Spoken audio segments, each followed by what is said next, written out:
अस्मद्गुरुभ्यो नमः। श्रीमते रामानुजाय नमः। श्री श्री 1008 श्री स्वामी जी श्री सीतारामाचार्य जी महाराज के दिव्य प्रवचन श्री प्रवचन संग्रह 15वां भाग, दिनांक 12 फरवरी 1945। गत दिवस जो प्रसंग कहा गया है वह आज भी कहना है। हमारे पास मनोरंजन का नवीन विषय नहीं है। आप लोग जानते हैं वही विषय कहा जाता है, दूसरा कहना उपयोगी नहीं है। जीवात्मा का कल्याण करने वाला जो विषय है वही उपयोगी है।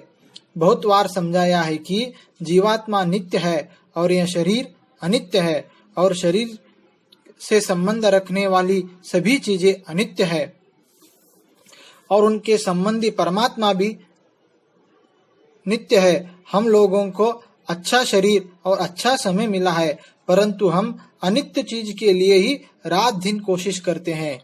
यह बहुत कीमती समय निकलता जा रहा है। हमारा उपदेश यह है कि नित्य जीवात्मा के लिए भी कल्याण होने के कार्य में कुछ समय, चाहे रात्रि में हो चाहे दिन में हो, अवश्य लगाना चाहिए। परमात्मा से प्रार्थना करें कि हे प्रभु, यह सब समय वैसे ही निकला जा रहा है, हमसे कोई अच्छा कार्य ही नहीं बन रहा है। हे प्रभु, आपकी तो हमारे पर अपार कृपा है। इस प्रकार भगवान से खूब प्रार्थना करें। प्रार्थना करने के साथ साथ वैसा प्रयत्न भी करें। 24 घंटे में 2 घंटे का ही समय निकाले। जब भोजन आदि में घंटों समय लगता है तो फिर भगवान के लिए समय निकाले। रोकड़ वही खाता लिखते समय अच्छी निगरानी से लिखवाते हैं, क्योंकि गलती हो जाने पर सरकार इनकम टैक्स वाला अफसर गलती पकड़कर कड़ा दंड देगा। रोजाना सुबह स्नान करते ही हैं। स्नान करके उसी समय 1 घंटा प्रभु का ध्यान भजन जरूर से कर लेना चाहिए। अपने संप्रदाय का तिलक, अपने गुरु मंत्र का जाप, श्री गीता जी का पाठ अवश्य ही किया करे। पैसा कमाने का समय और धर्म करने का समय, विषय भोगने का समय और आराम करने का समय, सब अलग अलग कामों के लिए अलग अलग समय का उपयोग ठीक से करना चाहिए। सब कुछ व्यवहार और परमार्थ भगवान की आज्ञा से हम करते हैं। हमारा कर्तव्य है ऐसा समझकर करना चाहिए। हम बार बार जोर देकर यही कहते हैं कि हमारे जन्म के अंत होते समय हमारा श्वास निकले, जीवात्मा इस शरीर को छोड़कर भगवान के परम पद को प्राप्त करे, और जब तक इस संसार में रहे जीते जी परमात्मा का साक्षात दर्शन स्पर्श भी हो जावे। हम लोग तो संसार की ही चिंता में रात दिन लगे रहते हैं, अपने घर की तथा पराये घर की, और युद्ध में जर्मनी जीतेगा अथवा अंग्रेज जीतेगा कि रूसिया जीतेगा, तो यो होगा त्यों होगा, इसी फिक्र में अपनी अक्ल लगाते हैं। अरे न जाने क्या होगा, चिंता क्यों करना, होगा वही जो प्रभु को मंजूर होगा। सबकी चिंता जो मालिक प्रभु को है। हमारे चिंता करने से कुछ नहीं हो सकता है। संसार की मान बढ़ाई, लाख करोड़ का हीरा जवाहरत सब झूठा धन है। सच्चा धन तो भगवान के चरणार विंद है। बड़े महात्मा कहते हैं कि हे प्रभु, आप ही मेरा धन है, आपको मैं कब देखूंगा। ज्ञानियों के समान में मनुष्य योनि की बढ़ाई होती है, क्योंकि इसी शरीर से भगवान का मिलना होता है। ऐसा सुंदर श्रेष्ठ शरीर पा करके भी यदि हम भगवान को प्राप्त नहीं किए और मरकर फिर वहीं 84 में गए गर्भ मलमूत्र की खदान में गिर जावे तो सबसे बड़ी हानि होगी। ध्यान रहे कि इस संसार की रचना मोहन शक्ति युक्त है, सब ज्ञान विचार को भुला देती है। श्री वाल्मीकि रामायण में लिखा है कि मोहन वैभव युक्त लंकापुरी की रचना को देखकर हनुमान जी दंग रह गए। भूल गए कि यहाँ पर श्री रामचंद्र जी आकर कैसे विजय पा सकेंगे। गत उपदेश में कहा जा चुका है कि यहाँ बदमाश व्यापारी मोती बेचने वाला असली मोती बताकर नकली दे दिया, असली को चुरा दिया। इस उदाहरण का सारांश यह है कि इस संपूर्ण संसार की रचना ही ऐसी है। सब जगह धोखा ही धोखा है। उसी धोखे से सावधान करने के लिए हमारा यहाँ उपदेश है। यदि सत्संग सुनकर समझकर फिर जो धोखा खा गए तो फिर न जाने क्या होगा, बड़ी हानि होगी। अभी हम लोगों को मुक्त संज्ञा तो मिली नहीं है, हम लोगों को तो अभी मुमुक्षु बनना है। प्रभु का दिया यह मनुष्य देह और यह संसार की सब सामग्रियां जो हमको मिली है वह तब सफल होगी जब हम परम पद में प्रभु की गोद में पहुंच जाएंगे। इसी बात का विचार घुमा फिरा कर चल रहा है।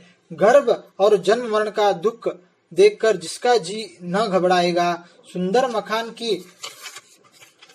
कोठरी बंद करके उसमें हम नहीं रह सकते, थोड़ी ही देर में जी घबरा जाएगा। तो यह गर्भ स्थान तो महाभयंकर कोठरी है।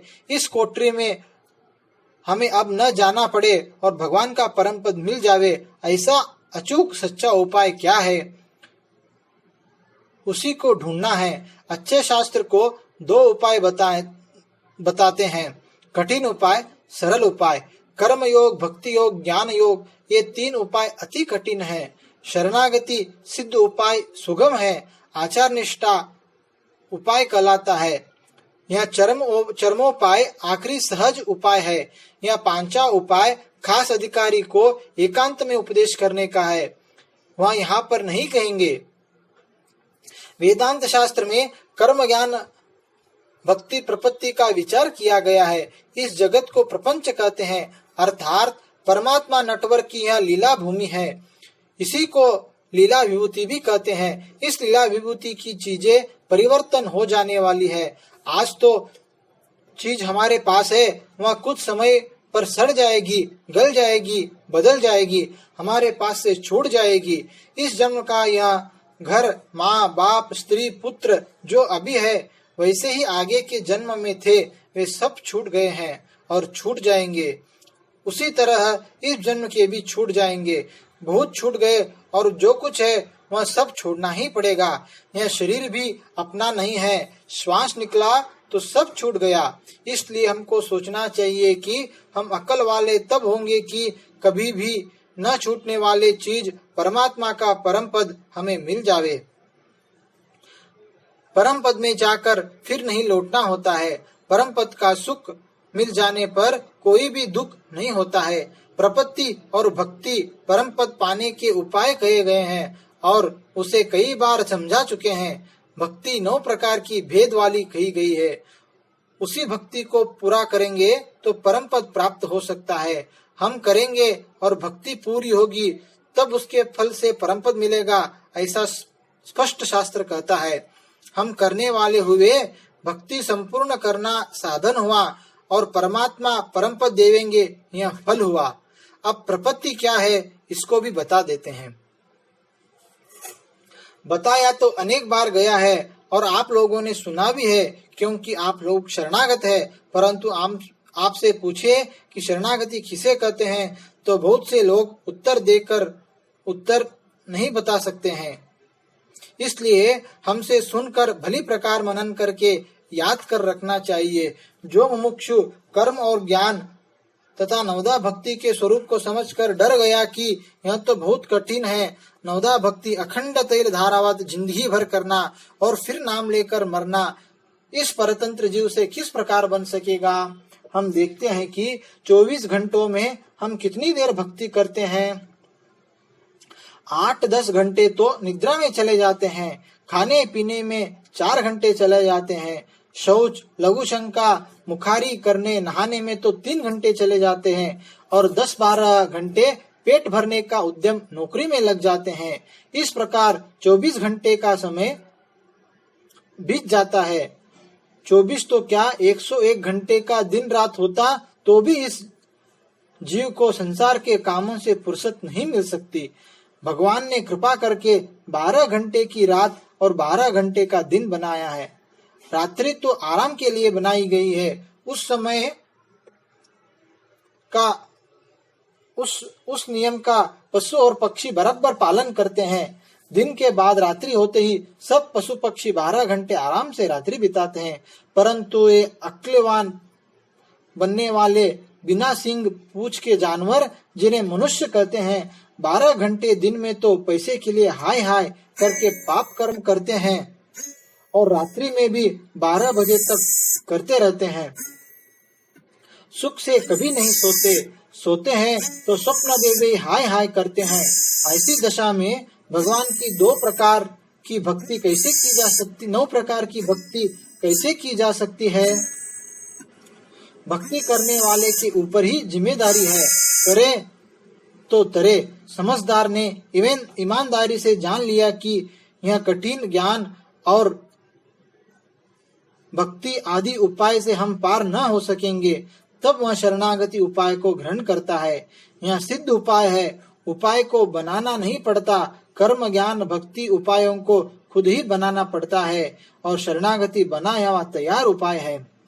मतलब यह हुआ कि भगवान की निरहेतु कृपा के भरोसे पर ही रहना कि वे संसार सागर से तार देंगे और अपना परम पद हमें दे देंगे। इसी को शरणागति प्रपत्ति कहते हैं। हे भगवान, मैंने जिम्मेदारी युक्त नवदा भक्ति का स्वरूप समझ लिया। अनादि से आज तक भक्ति आदि उपाय करते हुए भी भवसागर से नहीं तर सके, इसलिए एकमात्र आपकी दया पर मैं अपनी परिस्थिति करता हूँ। हे नाथ कृपा सागर, प्रभु जानू नहीं कछु भजन उपाही, और नाथ जीव जब माया मोह सो निस्तरे तुम्हारे ही चोहा। जीव का तो स्वभाव ही अनादि से बिगड़ गया है। सब काम और नींद छोड़ करके रात में 2 बजे तक जादूगर का इंद्रजाल तमाशा देखने के लिए पैसा खर्च करने जाता है। दिन भर काम करके थके हैं तब भी कोसों दूर चल करके सिनेमा देखने जाते हैं। ऐसा चस्का लगा है कि पैसा खर्च करके रोज ही जिंदगी भर देखता है। चीज कुछ भी नहीं है, एक पर्दे का धोखा भरा हुआ खेल है। उसी को मोहित होकर देखता है, परंतु क्या कहें, इतना बड़ा यह जगत सच्चा सिनेमा बना हुआ है, उसको भली प्रकार से समझकर नहीं देखता। बिजली का खेल है और हाथ छुमाने से कुछ नहीं मिलता। धर्म कार्य में तो पैसा दमड़ी नहीं लगता। गांजा भांग सिगरेट सिनेमा में 500 रुपए खर्च करता है और अपने को बुद्धिमान मानता है। यही तो माया शिव विरंची को मोही कोहे बपुरा आन, ऐसी जबरदस्ती यह माया है। इसलिए श्री गोस्वामी तुलसीदास जी कहते हैं कि श्री रघुवीर दुहाई जानो कछु नहीं आन उपाही। हे रघुनाथ जी, मैं जीव अनादि से अपने कर्मों के वश इस भवसागर में पड़ा हूँ। भवसागर से तरने का उपाय साधन भक्ति आज तक नहीं कर सका, करता रहा पर सफलता नहीं मिली। अब सदगुरु के द्वारा मैंने समझ लिया कि मैं खुद उपाय अब न कर सकूंगा। श्री स्वामी जी का मंगल हो, श्री लाल जी का मंगल हो। जय श्री मन्नारायण।